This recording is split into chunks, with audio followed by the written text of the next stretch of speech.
Hi guys, this is my channel Crack the Electronics with Rajesh. So basically in my channel I'm doing the things like basic electronics understandings and then Verilog tutorials and analog design tutorials. I'm going to plan those things and I will put those videos. I will teach you the basic contents to advanced contents so you can learn and crack the interview. That's what my goal also. You should able to crack the interview. So here I am also going to learn with you and you guys also going to learn with me. So any comments do you have, please put the comments and subscribe my channel for more contents. I will give you the more satisfying contents and cracking contents so you can able to crack every interview. So guys, let's dive into the topic. Basically I'm not going to use a flashy things, colorful things. This is my simple learning thing, so you also learn with me. Let's we start. Introduction to Verilog HTL. Yeah, this Verilog HTL is the main thing. It is a famous in VLSI industries. So our goal is to help learners to understand what Verilog is, why it is used, and how it fits into the digital design. So you basically know this is the first question. What is interviewers, and then why we are using, that's what the question, and how it fits into why digital design and this Verilog are being combination, why. So everything we will clear in this topic. So we will, let's dive into. Basically Verilog HDL means, can easily understand what this name itself says.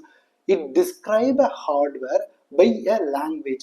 It's like a coding language. We are describing a hardware. So in a nanometer technology, like integrated circuit, it is a nanometer technology we say. So in nanometer technology, there is a billions of transistors are there.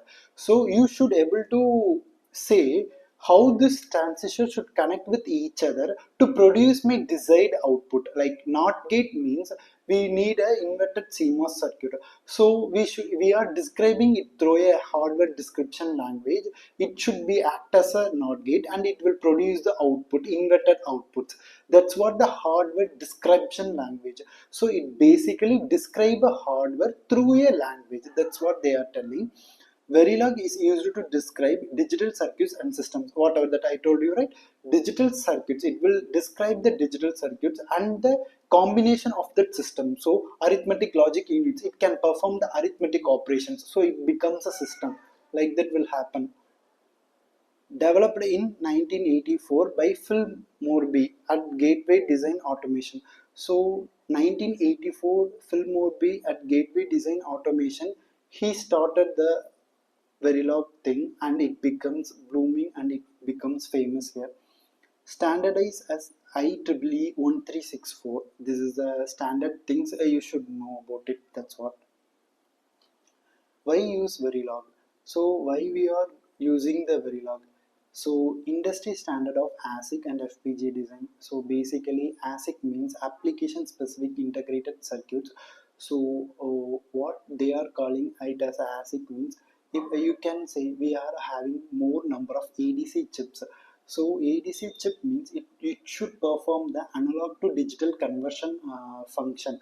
So it is a specific integrated circuit. My application is analog to digital conversion, so it is an application specific integrated circuit. But in vice versa of FPGA, we can do many performance. We can create a ADC and DAC inside the FPGA by coding it, and then some of the buffer functions, some of the finite state missions functionalities, some of the logics we can put in FPGA design. It is basically a reprogrammable gated array. That was a basic use of FPGA design. So C-like syntax makes it easy to learn. Yeah, basically it is Verilog is a C-like syntax, so we can easily learn. Supports simulation and synthesis. Yeah, the major important thing, because we can easily write the code. Like we know and we are going to write the code, but we don't know that will work or not. So we must simulate it. Whether any error we are getting in the top tools are there, So whether any error are getting, so we need to rectify it before it becomes a chip. we that is a drastic disaster if it become a chip with error. So we should rectify everything at the initial stage itself. Used for RTL design, it is a register transfer level design, and then verification process, and then test bench creation. Both things are happening. Like digital hardware description language is Verilog, and we are designing the module, and we are verifying the module, whatever the purpose we are designing, it gives the output or not by creating a test bench. So these are the uses of Verilog. HDL versus programming languages. So, what is the difference between C and Verilog? Why you are telling we can code it in C itself, right? Why we are doing this? So we need to basically understand. Verilog describes hardware behavior. It is not a software kind of thing. You should do this thing. You should do that thing like that. We can't give instructions. It it describe a hardware like and gate and gate functionality, not gate functionality. Inverted output should come na, we should use a not gate functionality. It describes the behavior. It is not telling to do some inverting operation, not like that. So it is different. And then Verilog execute concurrently. C++ execute sequentially. Yeah, Verilog can be executed parallelly, but C++ or a sequential function, it will execute in a sequential manner own by own banner. Verilog is event driven, C++ is instruction driven. So we know in Verilog we use a clock. So clock we can say positive edge, negative edge of the clock, and we can say many things. So like enable pin, we can give high or low to start that module function. So it is a event driven, like negative edge triggered, positive edge triggered. Those are the condition. Yeah, we are going to in depth of the thing. And C++ instruction driven. So C++ basically, and you are giving an instruction, do that thing or do that thing, like that you will give the infel statements, those things. So you, it is a C instructions you will give and it will do the function, but it is not a event driven. So applications of Verilog we want to know. So RTL design, as I said, registers, ALUs, FSMs. FSMs are very important. It describes a system like vending machine. You can, if you put 1 rupees, the chocolate 1 rupee chocolate will come. If you put 2 rupees, 2 rupees chocolate will come. Like that, FSMs will work. So these are applications. And ALUs, arithmetic logic units. Yeah, basically your arithmetic operation, everything are done by ALUs only. Registers, registers is nothing but a memory set of arrays. We are storing some of the elements in the memories. So these are happening by registers only. FPGA programming, as I told, we can program the FPGA many times, as many time we want. ASIC design, a specific integrated circuit design, also possible through Verilog. Verification, we can verify whatever the code we have done in Verilog. We can verify through test benches by top platforms like Synopsys, everything. Okay. Digital system modeling, I told you, right? UART are the interfaces that are basically communicating with each other devices. So we can digital system modeling also done by Verilog. These are the applications of Verilog. Design flow in Verilog. Specification or tail coding, simulation, synthesis, place and route, fabrication programming. So specification means basically we can say Texas Instrument is there. They are not going to design a random chip. They will collect the requirements from customers. Well, so many customers are there, so many requirements will come.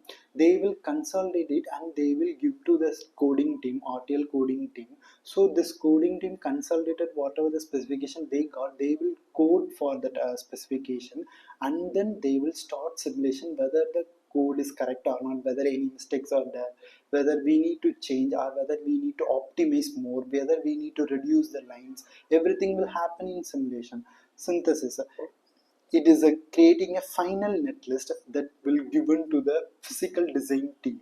So they are like a backend team. They will definitely use this netlist and they will it will become a hardware that is described by code, then it will convert it to the transistors. As some transistors in a nanometer technology layout, we are giving more space, like we need to constrain with area, power, and speed.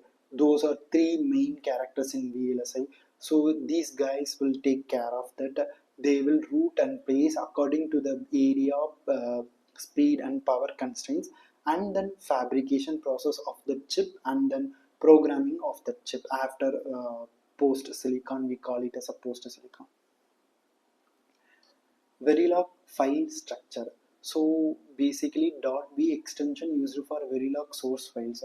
So if you open any Verilog files, it will be in a .b format. So .b extensions we are using. Basic structure include module definition and port declaration. Yeah. So we are going to depth in this. Module is a we are creating a module. So there will be a module name, and then ports, input output ports, and then assign statement. This is the body of the statement, what this module going to perform, and then end module. So finally we are going to end this module. So these are the main important things. Basically here we are using AND gate. AND gate needs a two inputs and one output. So input I am given as a wire A, wire B, and output I am given as a Y. So this work as a AND gate. First Verilog program AND gate. Yeah, simple example of an AND gate I am going to give. So we can here see clearly assign statement we are using. This guy plays a major role in everything, I can say. So module AND gate means input there is a wire A and B and output wire Y. So 0 0, if I give it the output by in Y, there will be a changes happen. It will give the output as 0. So it is a continuous assignment. Whatever happens in RHS side, it will be assigned to the LHS side of Y. So any changes, whether A change or B change, that automatically reflect in Y. So this is a continuous statement. Simulation overview. Yeah, simulation verify the functionality as I said earlier. Before we creating a netlist to given to the PD team, we need to verify our code functions correctly and it's work perfectly. So we use a simulation. Tools we are using models and Vada iCaras Verilog. Definitely I'm going to help you with iCaras Verilog coding. So follow my lectures. So I'm going to tell you how to code in iCaras Verilog and how to use a GTK wave for seeing your waveforms. Everything will be covered. So output as we can see, find it correct or not by waveforms and logs. Importance of test benches also we are going to cover. Verilog versus HDL, that is very weak HDL. So Verilog is C-like syntax and popular in US. Basic silicon industry is in US only. They are following Verilog only, and it is very important. VHDL is ADA-like syntax popular in Europe. So Europe people are VHDL, but many MNCs are using Verilog only. VHDL is basically for a defense sectors. So we are going to summarize whatever the things we learned before. So HDL basics, what is hardware description language, why we are using it, and Verilog structure, how the Verilog is coming like from starting to ending, like simulation, synthesis, and then getting specification to floor planning and fabrication. Those things we are covered in Verilog structure. So design flow, both are combined. Then queues. Yeah, coming to queues. What does assign do? Just give a comment about what does assign do. It is your question. You should answer what the assign statement. You can clearly give me an answer in your comments. So if I want to learn something new also, I can learn. So I always, my comment box is open for you all. Difference between wire and register. I'm not went through this topic, but if you know, please put your answers in comment. Thanks and subscribe for my channel for more of this content. You can learn more things with me, and we can join to crack the electronics interview, VLSI interviews. Thank you guys.